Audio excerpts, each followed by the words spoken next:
Bom dia, bom dia! Começando mais um projeto 626 aqui nesta manhã de quarta-feira para esse nosso bate-papo, esse nosso encontro nas manhãs de quarta-feira para discutir temas tão importantes que envolvem o nosso dia a dia, não é? Então é um prazer sempre imenso tê-lo aqui conosco. Jussara, bom dia para você, minha querida. Ateliê Infinita Luz também, muito bom dia. E na live de hoje nós vamos explorar um tema interessante que é o amor possessivo. Nas diversas formas de relacionamentos, diversas formas de amor, nós temos uma característica muito comum que é o amor possessivo, não é? Bem, se você quiser conversar sobre esse assunto, enviar alguma sugestão, alguma pergunta, fique à vontade, ou fazer algum depoimento também, fique à vontade para enriquecer a nossa live, tá bom? Cassiana, bom dia também, minha querida. Bom, se quiser mandar aquele aviãozinho também para um amigo, uma amiga que vive esta situação de amor possessivo, de posse, não é, de sentimento de propriedade sobre o outro, fique à vontade, tá bom? Então, iniciando mais esta manhã, essa nossa live para um assunto tão delicado, tão importante e tão presente na clínica, o amor possessivo. Como age este que é possessivo e quais são os sentimentos de quem vive, de quem convive com uma pessoa possessiva, tá bom? Bom, primeiro, que amor possessivo é aquele que tem o possessivo, a pessoa possessiva, ele tem o desejo absoluto e pleno de controlar este outro como se fosse uma propriedade, não é? Então é posse, no sentido de posse, de ter, de possuir, de ser meu. Então o desejo de controlar este outro, esta outra, é muito intenso, é muito grande, porque ele tem a sensação, ele tem o pensamento de que ele é dono, de que o outro é propriedade dele. Isso acontece em relações amorosas, acontece... Camila, bom dia, filhota. Bem, então nós temos que ter certeza absoluta do comportamento do outro. Mães e pais às vezes acreditam ser donos dos filhos, nas relações patronais também isso acontece, principalmente na relação amorosa. A sensação de ser dono do outro. O outro é minha propriedade. Bem, e é claro que há uma alta toxicidade nessa relação. Vamos entender então o que sente esta pessoa possessiva. Por que ela age desta forma, não é? Primeiro que ele quer controlar, manipular absolutamente este outro porque ele tem a impressão de que ele é sua propriedade. Ele vive e age como se o outro fosse sua propriedade, não é? Fosse dono, ele pudesse comandar, controlar o tempo todo. Mas se o possessivo age desta forma, é evidente, na psicanálise nós entendemos que trata-se de uma pessoa com baixa autoestima, que tem um complexo de rejeição. Então, lá vem da ferida emocional, não é? Uma pessoa que uma criança, sentiu-se rejeitada, sentiu-se inferior, vai querer dominar este outro para suprir esta falta da infância. Tem medo de perdas, não sabe lidar com perdas, não sabe lidar com desafios, não sabe lidar com o adverso, não sabe lidar com a imprevisibilidade. Por isso ele quer controlar, quer manipular, como se aquilo fosse sua propriedade. Mais ou menos assim, eu entro na minha casa, tranco as portas, eu tenho domínio sobre minha casa. Eu boto um cachorro na coleira, prendo lá na corrente, eu tenho domínio sobre ele. E assim ele age com pessoas também. Ele tem insegurança sobre si mesmo, ele não confia em si mesmo. Em função de sua baixa autoestima, um complexo muito grande de rejeição, medo da perda e uma tremenda insegurança sobre si. Bem, então entendemos já o possessivo. Por que ele age desta forma? Lembramos que na psicanálise sempre temos um caminho daqui para trás, não é? É a investigação. Por que as pessoas agem desta forma? Que tipo de trauma, que tipo de evento traumático lá na primeira, segunda infância aconteceu para que a pessoa tenha uma reação dessa enquanto adulto, não é? Que tipo de evento traumático vai provocar, vai trazer nesse tipo de sintoma? Nada mais é do que um sintoma de uma pessoa insegura, com baixa autoestima, medo de perdas e com um complexo de inferioridade muito grande. Por isso ele vai tentar agir como controlador, como dono daquele outro, daquela outra.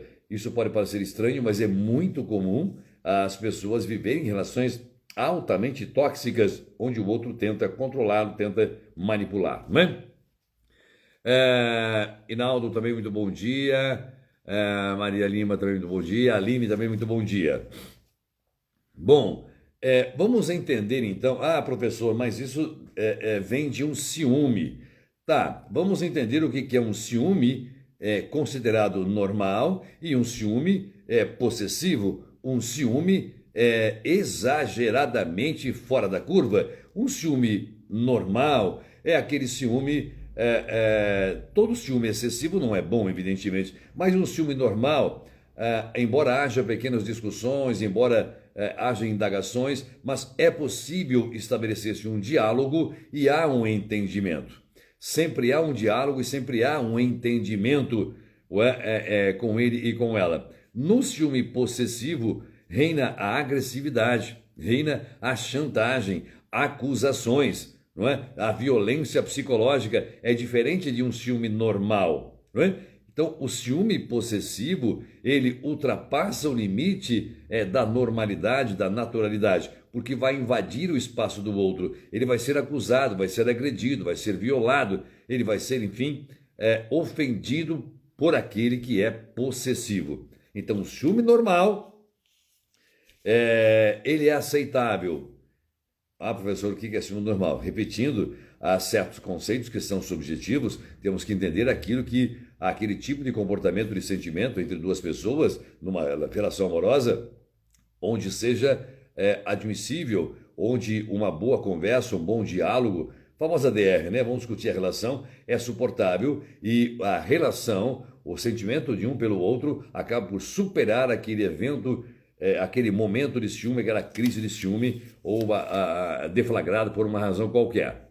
Então, o ciúme normal é possível manter uma relação saudável. Num ciúme possessivo, não. A agressividade, a violência, a impulsividade, não é? Esse tipo de chantagem começa a aparecer, então, quando o ciúme é possessivo. Características do possessivo. Quais são as características para identificarmos uma pessoa possessiva? Como é que eu posso saber se eu estou vivendo uma relação possessiva? Se você já viveu uma relação possessiva, onde o outro é possessivo, pode escrever aqui, fazer o seu depoimento, não tem importância, todos nós já passamos por um evento traumático, uma toxicidade na relação e assim por diante, ora vítimas, ora provocando isso no outro também, não é? Somos seres humanos e reconhecer esses momentos em nossas vidas é elaborar, é ressignificar, portanto, autoconhecer-se para conseguir a autogestão.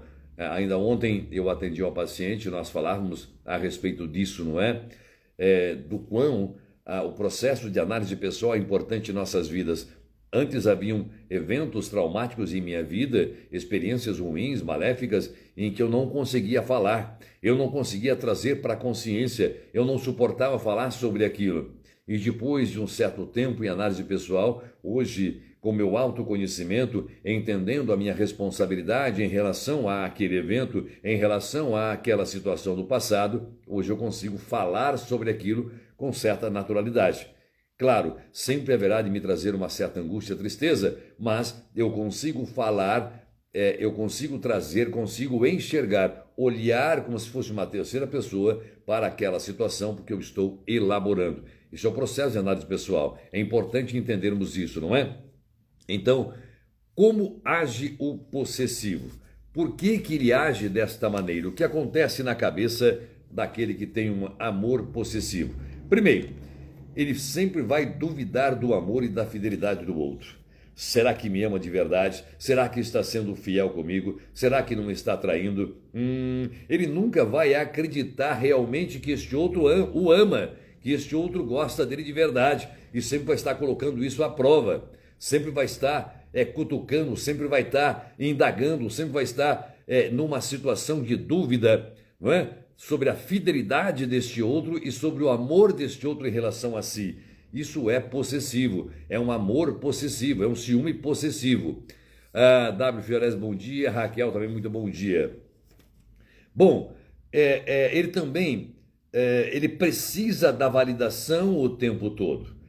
Então perceba que uma característica do possessivo é sempre colocar em dúvida, é duvidar se o outro o ama de verdade, duvidar se o outro é fiel em relação a ele, e ele fica com isso na cabeça o tempo todo.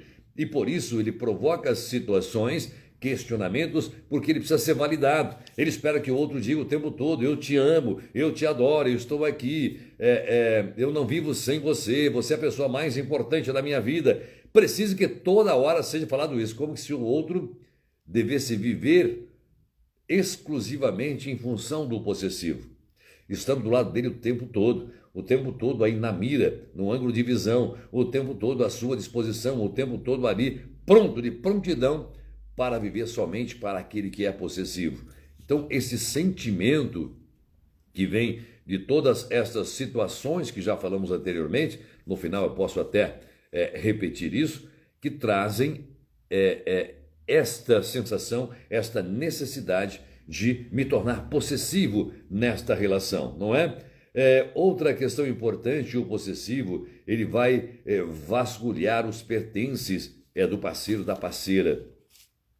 Vai visitar os bolsos, visitar os livros, agendas, se possível ele quer ver o celular, quer ver a carteira, quer ver, enfim, vai na tentativa de encontrar alguma coisa para justificar a sua desconfiança, para justificar a sua insegurança naquela relação, não é?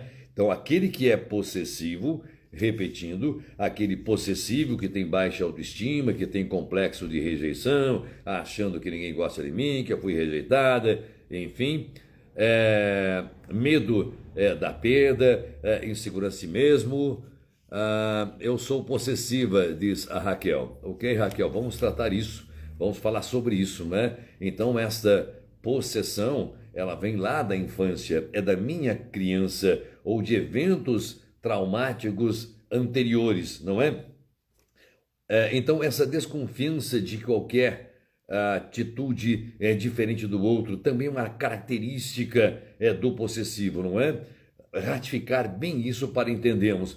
Duvida do amor e da fidelidade do outro. Será que está comigo porque me ama? Será que é só porque eu tenho dinheiro? Será que é só porque eu sou aquele pica das galáxias? Será que é porque eu ofereço uma casa legal? Será que é porque eu gosto de uma posição social? Será que me ama de verdade? Olha só lá, aqueles amigos lá, não sei não, hein? Será que não tem um amigo é interessado nela? Ou será que aquelas gatas, aquelas morenas e loiras não estão interessadas no meu namorado, no meu marido? Será que ele está sendo fiel comigo? Percebe o que ronda na cabeça de um possessivo? São todos estes pensamentos que ficam como um turbilhão na cabeça do possessivo. Helena, também muito bom dia. Então, este desconfiar de qualquer atitude do outro, este vasculhar os pertences do parceiro, não é? Ele fica, quando o outro está falando, ele vai interrompendo esta fala do outro, ele faz a pergunta, por exemplo, porque está altamente desconfiado, e quando a pessoa começa a responder, ele fala: não, mas não é bem assim, por que tal? Ele sempre interrompe, não deixa o parceiro ou a parceira concluir a sua frase, concluir o seu raciocínio, porque ele é possessivo. Ele tem um amor possessivo dentro de si. Ele ama de verdade. Ele ama tão intensamente que se torna possessivo. Mas esse amar tão intensamente, para a psicanálise, todo o excesso vai esconder uma falta tremenda, uma falta gigante, não é? Por trás de todo o excesso há sempre uma grande falta, que pode ser uma obsessão, neurose obsessiva, pode ser uma compulsão, pode ser de vários tipos de neuroses e assim por diante. Então nós temos que compreender que o possessivo também é vítima de si mesmo, é vítima de uma situação, vítima de sua criança, vítima de eventos traumáticos, possivelmente na relação com os pais, como na escola ou nas primeiras experiências amorosas. Então, por isso, ele torna-se possessivo, porque ele fica frágil, ele tem baixa autoestima, ele tem o complexo da rejeição, achando que ninguém gosta dele, que ninguém o quer, que ninguém o aceita. Percebe, então, que a vítima do possessivo sofre, mas o próprio possessivo sofre esta situação também, não é? Se torna uma tortura emocional tanto para quem faz quanto para quem vive com esta pessoa. A ter infinita luz. Você foi cirúrgico. É isso mesmo. É exato, é uma tortura psicológica para essa pessoa que é possessiva, porque ela vive cheia de dúvidas, cheia de insegurança, com baixíssima autoestima, um complexo tremendo de rejeição. E isso pode não estar acontecendo. E na maioria das vezes não está acontecendo de fato, são fantasias, são ilações, paranoia da cabeça deste possessivo. Ele sofre e submete o outro também, como disse aqui a Ateliê Infinita Luz, a este sofrimento, que ninguém suporta esta pressão, esta cobrança, este controle, esta desconfiança sistemática. Ninguém acaba aceitando, mas ambos sofrem do mesmo jeito. Temos que entender então que a gente olha sempre para um dos lados, mas temos que compreender, e quando falamos compreender, não é aplaudir o comportamento, não se trata disso. Para a psicanálise não é isso, a psicanálise não julga, não censura, não se assusta, não, a psicanálise não tem isso. Nós temos que compreender os gatilhos, os motivos que me levam a ter determinados comportamentos. E ao mesmo tempo, porque mesmo vivendo com uma pessoa assim, eu permaneço nesta relação. Então nós temos que compreender isso para depois, numa possível terapia de casal, enfim, harmonizar e equilibrar isso. Porque nas relações sempre ambos precisam ceder em alguns aspectos. Se ninguém ceder, dois bicudos não se beijam, não tem jeito. Ambos precisam ceder. E ceder numa relação amorosa não significa perder. Significa agregar, significa eu quero somar, porque não dá para entrar numa relação achando que somente aquilo que eu penso, aquilo que sou, a minha forma de agir, minha forma de pensar, minha forma de controlar é que tem que prevalecer na relação. Não, ambos precisam ceder a favor de uma relação. E ceder não significa necessariamente perder, tá bom, minha querida? E quando numa relação amorosa os dois são possessivos. Aí vai dar uma briga de cobra no escuro, uma briga de aranha no escuro, não é? Primeiro que eu não sei se dois possessivos conseguiriam viver juntos, não é? Dois narcisistas não dá, não vive junto. Dois possessivos, se me faz uma pergunta aqui agora, precisaríamos parar um pouco, refletir, Jussara, mas dificilmente... se o possessivo quer controlar, não admitiria ser controlado, não é? De forma alguma ele conseguiria se ver neste espelho. De maneira nenhuma um possessivo, eu creio pelo menos, conseguiria viver aquilo que ele provoca no outro. Dificilmente, não é? Dificilmente dois possessivos conseguiriam viver juntos. Podemos ter uma pessoa possessiva e uma outra pessoa indignada, ciumenta, insegura e assim por diante, frágil, por essa relação tóxica, não é? Mas dois possessivos dificilmente não daria certo. Não daria certo. É mais ou menos como eu faço uma pergunta às vezes meus colegas, você teria coragem de se colocar, de se casar, perdão, com você mesmo? Já respondeu minha pergunta. Valeu, Jussara. Franca, também muito bom dia. Beline, também muito bom dia. Bem, na verdade, será que eu me casaria comigo mesmo? Eu me casaria com uma pessoa que tem o mesmo comportamento que eu, a mesma forma de pensar, a mesma forma de agir, a mesma forma de tentar controlar o espaço, a situação? Será que eu me suportaria? É uma pergunta que temos que fazer, que temos que nos fazer olhando no espelho. Será que realmente eu suportaria casar comigo mesmo, não é? Um possessivo e um narcisista, e um possessivo narcisista juntos. Bem, na verdade, o possessivo, ele, de certa forma, é narcisista, não é? Ele já é narcisista. E quando falamos em narcisistas, Raquel, nós temos que considerar aqueles níveis do narcisista, né? Nível 0 até 3, aquele narcisismo primário, necessário para a autodefesa, a defesa de ataques internos e externos, me preservar diante da sociedade, diante das coisas, me posicionar. Então, é aquela autodefesa. O Freud vai dizer que aqui esse narcisismo primário, nós temos que nutrir em nós. Quem não tem esse narcisismo primário, esse instinto de autodefesa, de autoproteção, evidentemente é uma pessoa que vai tornar-se depressiva, com baixíssima autoestima. Do 3 ao 5, nós temos aquele narcisista que é meio exibicionista, que gosta de aparecer, vive fotografando os lugares que vai, exibindo seus carrões, exibindo joias, exibindo o parceiro ou a parceira como se fosse troféu, lugares luxuosos e tal. Esse é aquele exibicionista, não é? Do nível 5 ao nível 7, por exemplo, nós teríamos aquele que já submete o outro a uma situação de quase que de tortura, ele controla, ele indaga, ele pergunta, ele cerceia, ele vigia o tempo todo, faz com que este outro viva quase que numa prisão, não é? Do nível 7 em diante, 8, 9 até o 10 aí sim, ele vai fazer o outro sentir-se culpado, só ele tem razão, não admite ser questionado, enfim. Esta relação, basicamente, de uma maneira muito simplista, estou trazendo para você mais ou menos as características e os níveis do narcisista, não é? É claro que conviver com o narcisista que está lá 7, 8, 9, 10 é praticamente impossível, porque ele vai além da possessão, não é? Ele vai além disso, porque ele faz o outro sentir-se culpado, o outro, qualquer coisa que aconteça, é o outro que fala, meu Deus, o que eu estou fazendo para não dar certo e tal. Ele usa, eu trouxe aqui várias lives já do narcisista, não é? Então o possessivo, ele pode ser um narcisista também, ele pode ser. Psicanálise clínica também, muito bom dia. Bom, então, outras características comuns do possessivo para você identificar se ou não como possessivo na relação amorosa. Algumas outras características. Primeiro que o possessivo ele tem grande possibilidade de trair.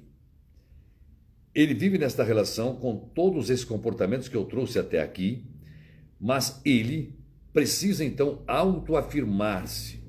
Ele precisa mostrar para si que ele é capaz, competente, que ele é atraente, que ele ainda é gostosão, que ele é o pica das galáxias, enfim, e por isso ele tem grande propensão a atrair, porque isso lhe traria uma autorrealização. E nós já sabemos que aquela pessoa que trai, claro que trai o parceiro, mas trai primeiro a si próprio. Baixa autoestima, insegurança, complexo de rejeição e uma série de outros fatores. Uma insegurança em relação a si mesmo. Então, há uma grande propensão do possessivo em trair para sua autoafirmação. Para provar para si mesmo, tá vendo? Eu saí com aquela gostosona, saí com aquele cara tanquinho, aquele cara atlético, bonitinho e tal. Enfim, é por isso que eu estou certo. Meu parceiro, minha parceira tem que gostar de mim. Não é? Afirmação, exatamente, Ateli Finita Luz. Afirmação. Ele tem, então, este ciúme excessivo. O ciúme excessivo é uma característica naquele que tem um amor possessivo. Não é aquele ciúme normal, é o ciúme excessivo. O tempo todo, ele vive neste estado de ciúme. Se é que podemos chamar isso de viver, não é?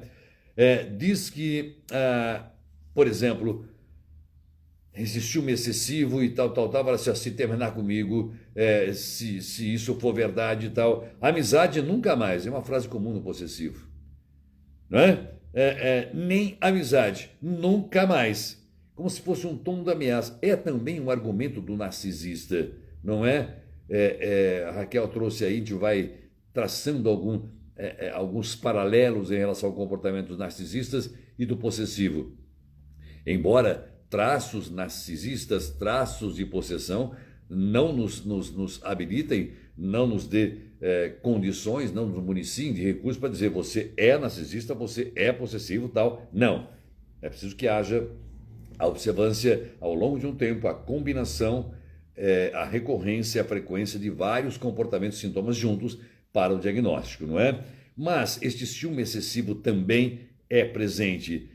Você percebe que há um paradoxo aí? Há um ciúme excessivo, mas uma tendência à traição, não é? E a traição não significa somente a confirmação do ato, não é? Diz que a amizade nunca mais, como se fosse ameaça, não é? Nunca mais, hein? Nunca mais. O narcisista ele vai um pouco além, vai dizer, olha o padrão de vida que eu estou dando, olha o conforto que eu te dou, tudo que eu investi em você, tudo que eu invisto em você, a segurança, os bens, esta casa e tal, vai com o meu dinheiro, olha e tal, nunca mais você vai encontrar alguém como eu. O possessivo vai dizer, nem na amizade, hein? Nem amizade nunca mais se nós nos separarmos.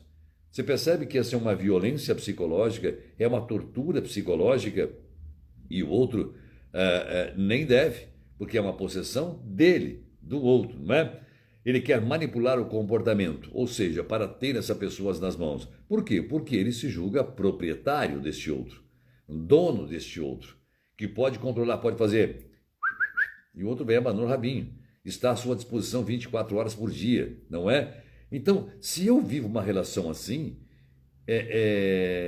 eu não devo estar numa relação dessa.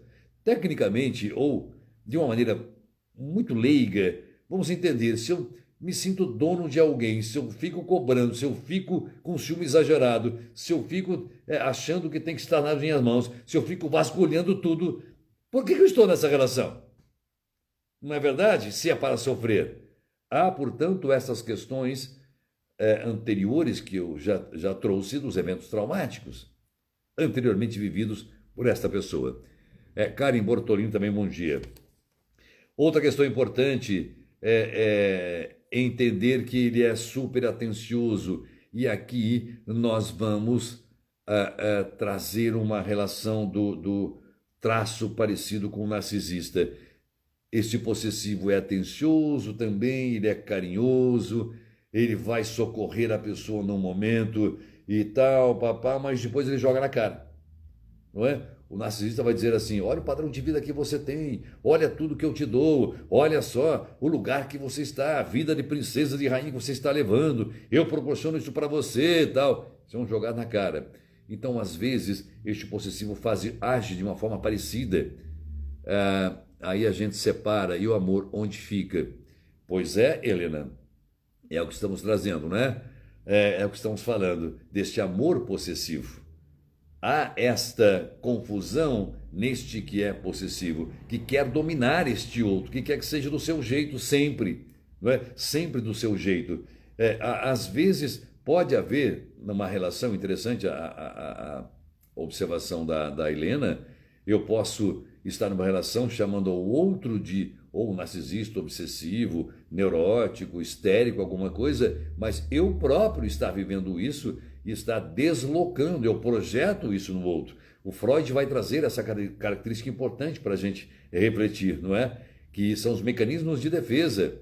Ele vai dizer: tudo que me implica no outro, em mim pode estar, não é? E qual é a minha responsabilidade sobre o caos do qual eu reclamo? São construções importantes de Freud que nos levam a entender. Eu posso estar querendo acusar o outro como uma autodefesa e uma forma indireta de ter posse sobre esse outro, então de controlar esse outro, dizendo que o outro quer me controlar, que o outro quer. Freud chama isso de deslocamento ou de projeção. Eu projeto no outro, tiro de mim, desloco para o outro e começo a acusá-lo daquilo que eu próprio sou, não é? É bom refletir sobre isso, claro que cada caso é um caso, né? Quando racionalizamos bem, o amor acaba. Carol. Bom, outra coisa, ele é super atencioso, depois ele vai jogar isso na cara, né? Vai cobrar de uma maneira terrível que vai doer no parceiro, na parceira. Ele vai insistir sempre nas senhas, por exemplo, não é? Nós já trouxemos aqui também várias questões sobre numa relação saudável. Nós perguntamos como é que é a relação de vocês como casal. Banco. Vocês compartilham o banco, a parte financeira. Vocês compartilham senhas de celulares, enfim e tal. Ambos podem entrar no seu celular. Vocês, enfim, são várias questões que precisamos conversar. E esse possessivo vai querer ter controle de tudo. Controle absolutamente de tudo, não é? O narcisista pode amar de forma verdadeira. É muito difícil até ele infinita luz. Eu trouxe agora para você um gráfico, digamos assim, de 0 a 10 do narcisista. Ele sente amor, não é? Mas este amor que ele sente é uma forma de espelho. Se nós voltarmos para o conceito freudiano do narcisista, não é? Uma pessoa não narcisista, na sua pulsão, o caminho da pulsão, ele é sempre direcionado, essa sua libido, essa sua pulsão, para o objeto externo, objeto de desejo, objeto de prazer, não é? Chamamos de representação simbólica. Eu quero comer um pudim delicioso à noite. Olha só uma simbologia aqui, o pudim, não é? Então eu direciono minha libido, meu tesão, este meu desejo para algo externo. Eu quero sair com aquela garota, dar um beijo nela, maravilhoso, e nós passearmos no shopping e tal. É objeto externo, né? O narcisista não, a sua libido é uma espécie de retroalimentação. Ele direciona para si mesmo, é o culto a si mesmo, não é? Não estou falando do narcisismo primário, evidentemente, daquele mais elevado, mais agravado, né? Então há uma retroalimentação. Ele pode, enfim, demonstrar um amor intenso para receber esse amor de volta. Então, uma espécie de reflexo, uma espécie de um looping onde ele vive. Ele pode amar, mas é um jeito sempre de cobrar, sempre de manter, quase parecido com este possessivo da posse, não é? Mas ele pode amar de forma verdadeira. É muito complexa a sua pergunta e a resposta também pode ser muito complexa. Nós temos muitos casos, o nível da relação, comportamento de ambos nesta relação, onde ambos abriram mão, cederam em alguma coisa, se esse narcisista vai ceder para depois jogar na cara, entende? Há vários momentos da relação em que temos que analisar para entender se a relação é tóxica, se trata de um narcisista de nível elevado, digamos assim, ou se ele está tentando trabalhando em terapia num nível mais baixo do narcisismo, até ali 6, 7, enfim, ele ainda vem na terapia, ele ainda reconhece que é narcisista, digamos assim, e busca por ajuda. Ele pode, enfim, estar tentando entender-se para transformar esse seu sentimento de retroalimentação, quer dizer, eu adoro um objeto para que esse objeto me adore, eu cultuo isso para mim mesmo, entende? Eu amo então para ser amado, porque se eu amar, ele tem a obrigação de me amar, de me proteger, de ser somente minha, não é? Mas aquele narcisista em nível elevadíssimo, não. Ele não consegue amar, ele quer controlar, quer ter posse deste outro, para que este outro o aplaude. Ele quer palco, ele precisa da plateia, diferentemente do psicopata, né, que vai além, extrapola o narcisista, é aquele que vale-se da pessoa para conseguir aquilo que deseja, né? Não sei se respondi a sua pergunta, Infinita Luz. Por que a vítima de um possessivo tem dificuldade de se livrar dessa situação? Aí é que está, nós podemos estar falando então de um transtorno de personalidade dependente, de um transtorno de dependência emocional. Também voltamos a esta criança. É difícil sair de uma relação de um possessivo, de um narcisista. É muito complicado sair de uma relação dessa. É extremamente difícil, porque se a pessoa aceita, identifica e aceita, é porque ela tem também um transtorno de personalidade. A dependência emocional, por exemplo, é isso. É muito grande, não é? Ou o transtorno de personalidade dependente deste outro, dependente desta relação, porque lá na infância acreditou, você sem mim não é nada, você precisa do pai, eu tenho que decidir por você, cala a boca, eu é que sei, você não sabe nada. E esta pessoa acaba entendendo que precisa, depende deste outro. E o possessivo identifica facilmente estas pessoas, o narcisista identifica facilmente e trata então de relacionar-se para controlar estas pessoas, não é? Então ele vai insistir nessas senhas, querer descobrir senha de celular, senha de WhatsApp, TikTok, sei lá o que, essas coisas da modernidade, para sempre estar vistoriando, bisbilhotando o celular, enfim, o bolso do outro. Qualquer amigo ou amiga pode ser um concorrente, pode ter um caso, né? Sorriu de forma diferente, deu um abraço de forma diferente, fala, eu vi o jeito que você abraçou, eu vi o jeito que você beijou, vai no salão de beleza? Sei, vai para academia? Tá. E é capaz de ele próprio vigiar. Isso é possessão. Ele próprio vigiar se o parceiro, a parceira está realmente na academia, está realmente no mercado, sei lá onde, ou no salão de beleza. Ele próprio é capaz de fazer isso, ou bancar detetives para investigar o parceiro, a parceira. Isso é posse, isso é possessão, não é? Ele diz também, diz que dá liberdade, mas acaba vigiando cada passo do parceiro, cada passo da parceira. Meu querido, minha querida, este é o comportamento do possessivo, não é? Daquele que chamamos de amor possessivo. Ele pode ter dentro de si um amor, aquele amor, o sentimento é genuíno, mas o comportamento ultrapassa, tornando este sentimento insustentável numa relação, porque o outro não é propriedade dele, e ele não admite isso. Este é o comportamento do possessivo, tá bom? A Carla Roberta entrou no finalzinho, se quiser assistir depois a esta live, eu vou deixar aqui no Instagram, será um prazer, tá bom? Meu querido e minha querida, se depois você quiser compartilhar essa live, vai ficar gravada aqui com as pessoas que vivem eventualmente a situação, fique à vontade. Claro que voltaremos a falar sobre isso.